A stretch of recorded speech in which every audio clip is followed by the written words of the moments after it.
So here we have the Toyota Yaris Hybrid on a 66 plate. I'm going to start off by showing you around the outside of the car, and then we'll hop in and run through some controls on the inside. But from the outside, you can see it's a 5-door car with alloy wheels and tinted windows. Let's start off inside the boot and then work our way around the rest of the car from there. As we approach the back of the car, you'll notice there are no reversing sensors. That's because this car has a reversing camera, and I'll show you that in more detail when we're inside the car. Plenty of boot space though, along with that 60/40 split folding rear seat, should you wish to increase this space even further. Okay, so we're just going to work our way back round to the front of the car, and then we'll hop in and run through some controls on the inside. Now that we've done a full circle of it, you can see it's in excellent condition the whole way round. Just briefly before we climb in, I think it's well worth seeing the interior from this exterior point of view. There's plenty to run through on the dashboard, so let's hop in and we'll do that right now. Okay, now that we're inside the car, we're going to start with the dials. On the right-hand side, we have the fuel gauge. We have the speedometer in the middle, and on the left-hand side, we'll have the gauge that shows you whether the motors are charging, whether you're driving in eco mode or using the power band for the car. Also in the middle there, you'll see the trip computer, which includes the total miles. They are 8,810.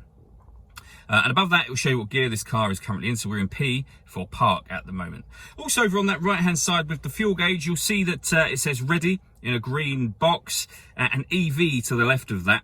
That's letting you know that the car is currently running, and the EV is highlighting that we are currently in the electric mode for the vehicle, basically. So at the moment, it's completely silent, but it is running.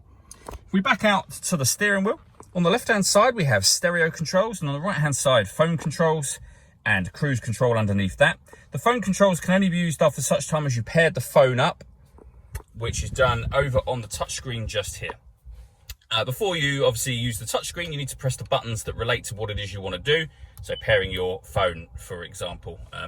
When it comes to music, this car's got AM, FM and DAB radio, as well as Bluetooth, iPod input and USB input. So with the Bluetooth audio, once you paired your phone, obviously you can make and receive phone calls, but you'll also be able to stream whatever music is on your device wirelessly via Bluetooth audio.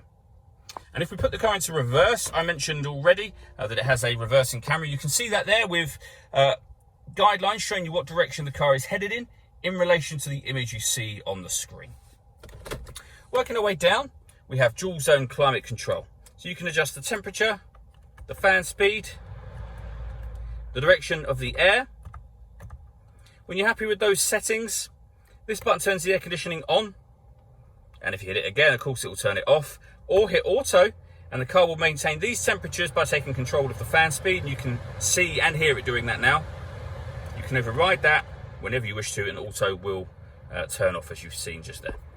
Under that, we have a 12-volt charging socket, auxiliary and USB inputs for your music, the gear lever for the fully automatic gearbox, and then finally these buttons down here. So you can turn off the traction control, you can put the car into eco mode, or if there's enough charge, you can put the car into electric mode, so you can force it into electric mode rather than it making up its own mind.